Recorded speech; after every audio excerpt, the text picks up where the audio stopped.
नमस्कार, मी तन्मय टिल्लू. रात्रीचे 8 वाजतात आणि आपण पाहता इनसाइड स्टोरी हे बातमीपत्र. बातमीपत्राच्या सुरुवातीलाच एक मोठी बातमी पाहायची आहे. मुंबईच्या Johnson and Johnson baby powder उत्पादनाचा परवाना रद्द करण्यात आलाय. जॉन्सन बेबी पावडर उत्पादनाचा परवाना रद्द करण्यात आलाय. अन्न आणि औषध प्रशासनानं ही मोठी कारवाई केली आहे. लहान मुलांच्या त्वचेसाठीच्या निकषात पावडर अपात्र ठरली आहे. मुंबई उत्पादन कारखान्याचा परवाना त्यामुळे कायमस्वरूपी रद्द करण्यात आलाय. अधिक माहिती जाणून घेऊयात. आमचे प्रतिनिधी गणेश कवडे सध्या आपल्या संपर्कात आहेत. गणेश, कोणत्या निकषांवर ही कारवाई करण्यात आली आहे? नक्कीच लहान मुलांसाठी हे वापरण्यात येणारी ही पावडर आहे. मात्र या पावडरचे नमुने तपासणीसाठी एफडीआयने घेतले होते. मात्र त्यामध्ये दोष निर्माण दिसून आलेला आहे आणि या दिसून आलेल्या दोषानंतरून एफडीआयने ही कारवाई करण्यात आलेली आहे आणि त्यांचा परवाना आहे तो रद्द करण्यात आलेला आहे. जेणेकरून लहान मुलांच्या शरीरासाठी कुठेतरी घातक होत आहे आणि यासाठी हा परवाना रद्द करण्यात आला आहे. त्यांना त्या अगोदर नोटीस देखील देण्यात आली होती की तुम्ही हा जा परवाना का रद्द करू नये अशी नोटीस देण्यात आली होती. मात्र या नोटिसांना योग्य ते उत्तर देण्यात आलेलं नाही आणि या उत्तर न दिल्यामुळेच कुठेतरी एफडीआयच्या अधिकाऱ्याने हा परवाना आहे तो रद्द करण्यात आलेला आहे. नक्कीच धन्यवाद गणेश, आपण दिलेल्या सविस्तर माहितीसाठी. वेदांताच्या वादावर अखेर मुख्यमंत्री फडणवीसांनी मवियाला जोरदार प्रत्युत्तर दिलंय. वेदांता प्रकल्प शिंदे सरकार येण्यापूर्वीच गुजरातमध्ये गेला होता असा दावा फडणवीसांनी केलाय. आपण स्वतः अनिल अग्रवालांशी चर्चाही केली, मात्र गुजरातमध्ये काम फार पुढे गेल्याचं त्यांनी स्पष्ट केलं. त्यामुळे काहीही न करणाऱ्यांनी आम्हाला तरी शिकवू नये अशा शब्दात त्यांनी मवियाला सुनावलंय. तर गुजरात काही पाकिस्तानात नाही, तर तो आमचा लहान भाऊच असल्याचंही फडणवीसांनी नमूद केलंय.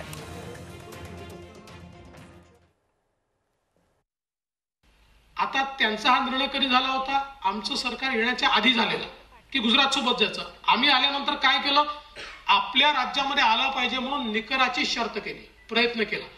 ज्यांनी काहीच केलं नाही ते आता आमच्याकडे बोटं दाखवून राहिले, ते आम्हाला सांगून राहिले, ते आम्हाला शहाणपण शिकवून राहिले. अरे तुमचं कर्तृत्व काय ते तर सांगा ना, तुम्ही काय केलं हे तर सांग. काहीच केलं नाही आणि या ठिकाणी शहाणपण सांगून राहिले. पण मी एक गोष्ट त्यांनाही सांगतो आणि सगळ्यांना सांगतो की निश्चितपणे तुमच्या काळामध्ये महाराष्ट्र गुजरातच्या मागे गेला असेल, पुढच्या 2 वर्षात महाराष्ट्राला गुजरातच्या पुढे नेलं नाही तर बघा, ही हेल्दी कॉम्पिटिशन आहे. गुजरात काय पाकिस्तान थोडी आहे, आमचा भाऊच आहे, लहान भाऊ. एकत्रच होते, एकाच दिवशी 2 वेगळे राज्य झालो. पण शेवटी हेल्दी कॉम्पिटिशन आहे. आम्हाला गुजरातच्या पुढे जायचं आहे, आम्हाला कर्नाटकच्या पुढे जायचं, आम्हाला सगळ्यांच्या पुढे जायचं आहे.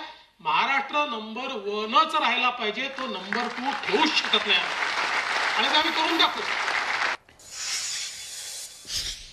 राज्यात डबल इंजिन सरकार असताना वेदांता प्रकल्प गेलाच कसा असा सवाल आदित्य ठाकरेंनी रत्नागिरीत विचारला. उद्योगमंत्री कोण आहे असा सवाल त्यांनी स्टेजवरून विचारल्यावर खालून गद्दार असा आवाज आला. उद्योग कसा गेला याचं उत्तर त्यांच्याकडे नाही अशी टीका आदित्य ठाकरेंनी केली आहे. तर आदित्य ठाकरे कंपनीकडे काय मागणी करत होते ते आता लवकरच बाहेर येईल असा गंभीर आरोप नारायण राणेंनी केला. आदित्य ठाकरे पत्रकार परिषदा घेत असले तरी त्यांना काय कळतंय असा सवालही राणेंनी केला आहे. आपण गुंतवणूक आणू शकतो. मग हे डबल इंजिनचं सरकार जे आहे का, एक इंजिन फेल झालं यांचं, एक इंजिन फेल झालं, झोपले असतील. मला माहित नाही काय, पण यांना माहिती नाही की बल ट्रक पार्क पण यांच्या हातातून निसटून गेला. कुठे गेला? आंध्र प्रदेशला गेला, दुसरा हिमाचल प्रदेशला गेला आणि तिसरा गुजरातला गेला. पण यांना अजून माहिती नाही, कळलंही नव्हतं की बल ट्रक पार्क जो आपला उद्योग खाता त्याचा देखील पाठपुरावा करत होतं, ते देखील उद्योगमंत्र्यांना माहिती नव्हतं की तेही आपल्या हातातून निघून गेलं. कसला आदित्य ठाकरे काय कळतं त्याला? आणि त्यांनी जे काय डिमांड करत होता ना त्या कंपनीशी, ते आता थोड्या दिवसांनी बाहेर येतच आहेत. अजून बाहेर येईल ती. त्यांना सांगा आता तुमचा काळ संपला आहे, त्यामुळे भविष्यात अशी संधी मंत्री किंवा मुख्यमंत्री मिळणार नाही. त्यामुळे ट्विट करत राहा आणि त्या ट्विट कोण वाचणार नाही आणि विश्वास ठेवणार नाही. आणि आता विद्यार्थी तसंच पालकांसाठी एक महत्त्वाची आणि मोठी बातमी आहे. शाळेबद्दल विद्यार्थ्यांची गोडी वाढावी यासाठी राज्य सरकार लवकरच एक मोठा धोरणात्मक निर्णय घेणार आहे. विद्यार्थी पालकांच्या दृष्टीनं हा निर्णयच महत्त्वाचा निर्णय असणार आहे. विद्यार्थ्यांचं होमवर्कचं टेन्शन खल्लास होणार आहे. लवकरच याबाबत धोरणात्मक निर्णय सरकारकडनं घेण्यात येईल. शिंदे सरकार हा लवकरच निर्णय घेणार आहे. विद्यार्थ्यांचं होमवर्क बंद होणार का पाहूया.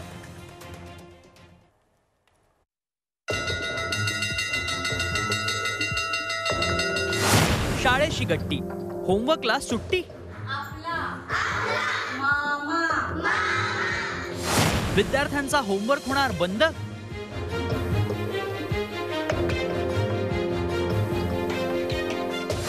शिंदे सरकार लवकरच घेणार निर्णय.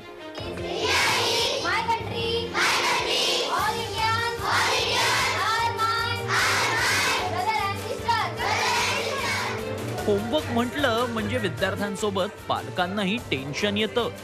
मात्र पुढच्या वर्षापासून होमवर्कचं टेन्शन गायब होणार आहे. कारण विद्यार्थ्यांना होमवर्क देऊ नये असा निर्णय लवकरच राज्य सरकार घेणार असल्याची माहिती सूत्रांनी दिली आहे. विद्यार्थी आणि पालकांवरील होमवर्कचा दबाव कमी करण्यासाठी शिंदे सरकार हा निर्णय घेणार असल्याचं समजतंय. या निर्णयानुसार विद्यार्थ्यांना होमवर्क दिलं जाणार नाही. शाळेतच नोट्स काढून त्यांचा अभ्यास घेतला जाणार. पुस्तकांमध्येच वह्यांची पानं जोडून त्यावर नोट्स काढता येतील. त्यामुळे विद्यार्थ्यांच्या दप्तराचा भारही हलका होईल. विद्यार्थ्यांसोबत पालकांनाही होमवर्क पूर्ण करण्याचं टेन्शन असतं. अनेकदा होमवर्कसाठी विद्यार्थ्यांना क्लासेस लावले जातात. शिवाय होमवर्क न केल्यास अनेकदा शिक्षक शिक्षाही करतात. हे सगळं बंद होणार असल्यानं विद्यार्थ्यांना शाळेची गोडी लागेल असं सांगितलं जातंय. मुलांना ओव्हरबर्डन करू नये, त्यांच्या मेंदूचा विकास व्हायला दिला पाहिजे. आणि दुसरं, होमवर्क ही पळवाटसुद्धा असता कामा नये टीचर्ससाठी. टीचर्सने जे काय आहे, म्हणजे मी आता विनंती, मला टीचर्सबद्दल अतिशय आनंद आहे, पण आपण अर्धा तास जे शिकवतो तेवढं कॉन्सन्ट्रेशन करून शिकवलं पाहिजे की मुलांना होमवर्क करण्याची आवश्यकता राहता कामा नये. दरम्यान होमवर्क बंद होणार असल्याच्या या बातमीवर पालकांनी सावध प्रतिक्रिया व्यक्त केली आहे. मुलांना थोडाफार होमवर्क हवाच असं पालकांचं म्हणणं आहे. घरी होमवर्क न देणं ह्याचा थोडासा पुनर्विचार करण्याची आवश्यकता आहे. कारण गेले दोन वर्ष कोरोनाचे जर बघितले तर ऑलरेडी मुलांचा लेखनाचा, वाचनाचा सगळा सराव कमी झालेला आहे. आणि तो सराव एवढ्या लवकर भरून येईल अशी तर कुठली चिन्ह सध्या तरी दिसत नाहीये. विद्यार्थ्यांचं होमवर्कचं टेन्शन दूर करण्याचा सरकारचा हेतू निश्चितच कौतुकास्पद आहे. पण त्यामुळे वाचणाऱ्या वेळेचा सदुपयोग व्हायला हवा. हा वेळ मुलांनी मोबाईल गेम खेळण्यासाठी वापरला नाही म्हणजे मिळवलं.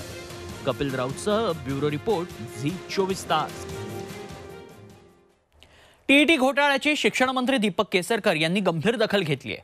दोषी आढळलेल्या घोटाळेबाज टीईटी शिक्षकांना पुन्हा सेवेत घेतलं जाणार नाही असं केसरकरांनी पुण्यातल्या पत्रकार परिषदेत सांगितलंय. चुकीची प्रवृत्ती शिक्षणात आली तर शिक्षणाचा खेळखंडोबा होईल, त्यामुळे तिला रोखण्याचा निर्धार त्यांनी बोलून दाखवला. टीईटीच्या संदर्भात जे लोक दोषी आढळलेले होते त्या सगळ्यांना आम्ही डिस्क्वालिफाय केलेलं आहे. अनेक मुलं माझ्याकडे येतात आणि सांगतात की आमचं हे इंटेन्शन नव्हतं, आम्ही काय केलेलं नाही, आम्ही निर्दोष आहोत. निर्दोष आहे की नाही हे कोर्ट ठरवतील, पण जोपर्यंत निर्दोष आहे हे ठरणार नाही तोपर्यंत त्याच्यातल्या एकाही मुलाला, एकाही टीचरला मी पुन्हा सर्व्हिसमध्ये घेणार नाही. कारण शिक्षण हे असं क्षेत्र आहे की ज्याच्यामध्ये एक चुकीची प्रवृत्ती जरी आली तरी शिक्षणाचा सगळा खेळखंडोबा होऊ शकतो. आणि शिक्षण मंत्री म्हणून मी हे कधीही टॉलरेट करणार नाही. आणि आता विद्यार्थ्यांसाठी आणखी एक महत्त्वाची बातमी पाहूयात. राज्यातल्या शहरी तसंच ग्रामीण भागातील विद्यार्थ्यांना 5वी पासून कृषी विषय बंधनकारक करण्याची संकल्पना कृषी मंत्री अब्दुल सत्तारांनी मांडली आहे. यातून सर्वच विद्यार्थ्यांना याचा फायदा होईल असंही ते म्हणाले. याबाबत एक कमिटी स्थापन करण्यात आली आहे. शिक्षण मंत्री महोदयाशी चर्चा करणार आहे, मुख्यमंत्री महोदयाशी चर्चा करणार आहे का कदाचित हा विषय आणला तर शेतकऱ्याचा मुलगा शिकून घरी गेल्यानंतर चांगल्या नवीन हाय क्वालिटीच्या ज्या अवजारं आहे, मशिनरी आहेत, नवीन कार्यपद्धत आहे, या पद्धतीचं शिक्षण घेतल्यानंतर तो चांगली शेती करू शकतो. हा याच्या पाठीमागचा उद्देश आहे. विद्येचं माहेरघर म्हणवल्या जाणाऱ्या पुण्यात चक्क सेक्सचं विद्यापीठ सुरू झालं होतं. सोशल मीडियात सेक्स तंत्राची जाहिरात चांगलीच व्हायरल झाली होती. झी 24 तासनं बातमी दाखवताच पोलीस आणि प्रशासन खडबडून जागं झालं आणि आता हा कार्यक्रम रद्द झालाय. काय होता हा कार्यक्रम पाहूया. विद्येच्या माहेरघरात सेक्स विद्यापीठ.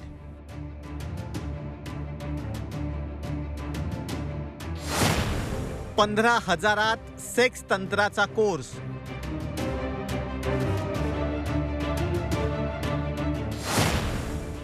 झी 24 तासच्या बातमीनंतर सेक्स विद्यापीठाला टाळं.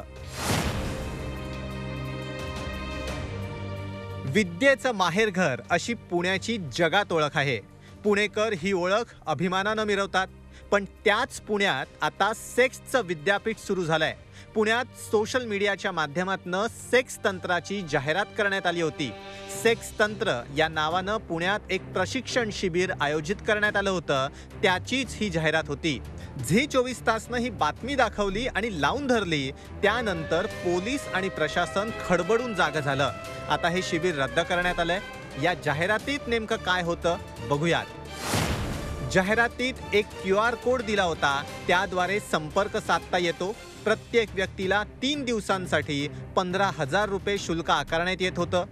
सेक्स विद्यापीठात वैदिक सेक्स तंत्र, डिव्हाइन फेमिनाइन, मस्क्युलाइन एम्बॉडीमेंट, चक्र ॲक्टिव्हेशन, ओशो मेडिटेशन असे कोर्स देण्यात आले होते. झी 24 तासनं ही बातमी दाखवताच सुजाण पुणेकरांनी या जाहिरातीला कडाडून विरोध केला. जर सेक्स तंत्र असं केवळ आपण पाहिलं तर तंत्र म्हणजे मेडिटेशन असा अर्थ होतो आणि कोणत्याही प्रकारचं ध्यानधारणा मेडिटेशन हे चांगलं असू शकते, परंतु त्याला काहीतरी व्यावसायिक स्वरूप देत असताना त्याच्यामध्ये उशृंखलपणा आणण्याचा प्रयत्न होता हे आपल्याला या पोस्टरवरून दिसते. अशा पद्धतीच्या जाहिराती जेव्हा व्हायरल होतात त्यातला जो मोबाईल नंबर आहे, हे जे कोणी प्रशिक्षण राबवणारे, हे शिबिर राबवणारी जे टोळी आहे त्यांच्यावर कारवाई होणं गरजेचंच आहे. परंतु तपास करून हे सेक्स रॅकेट चालवणाऱ्या जर टोळ्या सक्रिय होणार असतील तर याच्यावर जी आहे ती कडक कारवाई होणं गरजेचं आहे. दुसरीकडे पुणे सायबर पोलिसांनी या जाहिरातीची चौकशी सुरू केली. जाहिरातीत देण्यात आलेल्या नंबरवरूनच आयोजकांपर्यंत पोहोचण्याचा पोलिसांचा प्रयत्न आहे. प्राथमिक चौकशीमध्ये असं दिसून आलेलं आहे की हे उत्तर प्रदेशमध्ये रजिस्टर झालेलं आहे आणि त्यांच्याशी संपर्क केला असता 10 लोकांचं एक सेमिनार, 10 लोकांचं एक सेमिनार अशा पद्धतीने ते घेणार होते, परंतु हे पूर्णपणे रद्द करण्यात आलेलं आहे. धक्कादायक म्हणजे नवरात्री स्पेशल म्हणत सेक्स तंत्राची जाहिरात प्रसिद्ध करण्यात आली होती. विद्येचं माहेरघर असलेल्या पुण्यात आता सेक्स विद्यापीठाच्या माध्यमातून अश्लीलतेचा खुलेआम बाजार मांडला जातोय. झी 24 तासच्या बातमीनंतर पोलिसांना जाग आल्यामुळे आता कारवाईच्या हालचाली सुरू झाल्यात. अखेर हा अश्लील कार्यक्रम रद्द करण्यात आलाय. सागर आव्हाडसह अरुण म्हेत्रे, झी 24 तास, पुणे. बातमी राजकीय वर्तुळातनं राष्ट्रवादी काँग्रेसच्या गोटातनं. राष्ट्रवादी काँग्रेस पक्षाची राष्ट्रीय कार्यकारिणी जाहीर करण्यात आली आहे. शरद पवार राष्ट्रीय अध्यक्ष असतील. सध्या जेलमध्ये असलेल्या नवाब मलिकांना मात्र डच्चू देण्यात आलाय. तर अजित पवार आणि सुप्रिया सुळे वर्किंग कमिटीचे सदस्य असतील. तर राष्ट्रीय प्रवक्ता आणि माध्यम प्रमुख म्हणून नरेंद्र वर्मा यांची नियुक्ती करण्यात आली आहे. जेलमध्ये असलेल्या नवाब मलिकांना मात्र डच्चू देण्यात आलेला आहे.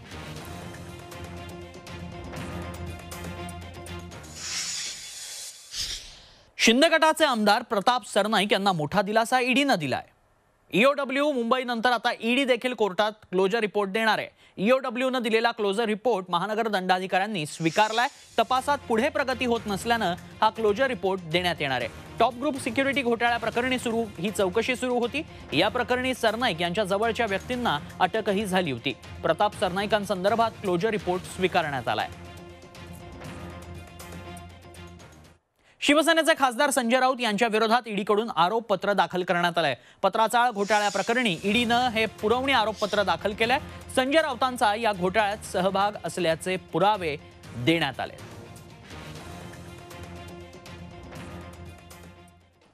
आणखी एक महत्त्वाची बातमी. ठाण्यातनं शिंदे सरकारनं ठाणे शहराला मोठी भेट दिली आहे. ठाण्यात टोलेजंग इमारती बांधायला शिंदे सरकारनं परवानगी दिली आहे. ठाण्यात 60 ते 72 मजली इमारती बांधायची परवानगी शिंदे सरकारनं दिली आहे. नगरविकास खात्यानं हे आदेश दिलेत. एकात्मिक विकास नियंत्रण आणि प्रोत्साहन नियमावली UDCPR 2020 ला परवानगी देण्यात आली आहे. त्यामुळे ठाण्यात टोलेजंग इमारती उभ्या राहण्याचा मार्ग आता मोकळा झालाय.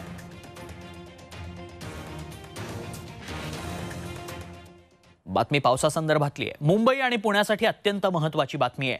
मुंबई आणि पुण्यासाठी पुढचे 24 तास हे अतिशय धोक्याचे आहेत असा महत्त्वाचा इशाराच हवामान खात्यानं दिलाय. अरबी समुद्रातून मोठ्या प्रमाणावर बाष्पयुक्त वारे उत्तरेकडे वाहत आहेत. त्यात गुजरातमधल्या कमी दाबाचा पट्टा महाराष्ट्राकडे सरकण्याची शक्यता आहे. त्यामुळे पुढच्या 24 तासात मुंबई आणि पुण्यात मध्यम ते जोरदार पावसाची शक्यता वर्तवण्यात आली आहे.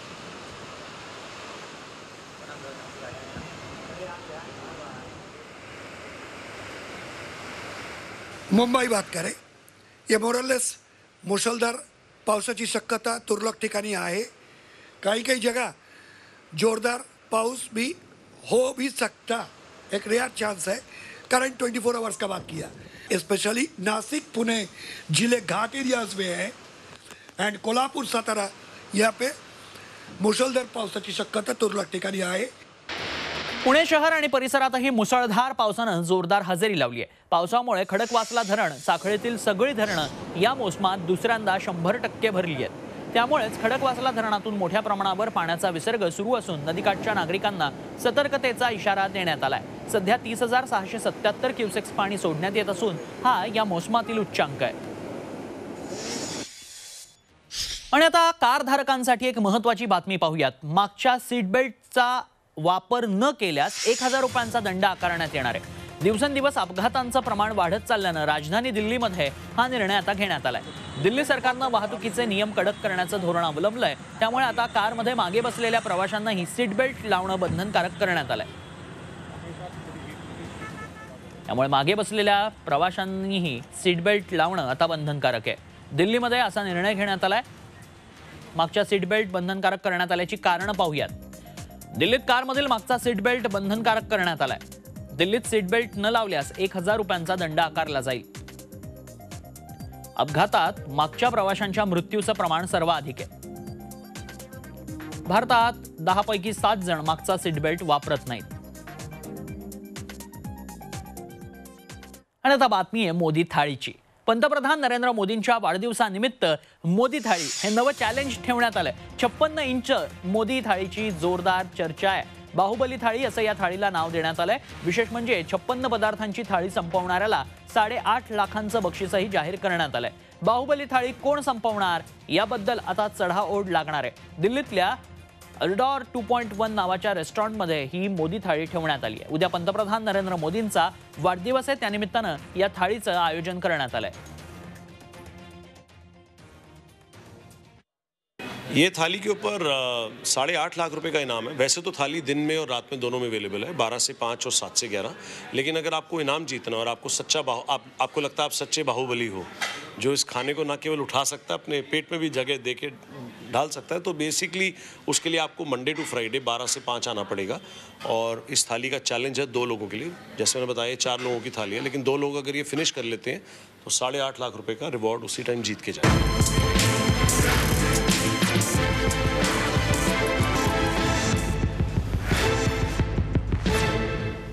छत्रपतींचा विचार म्हणजे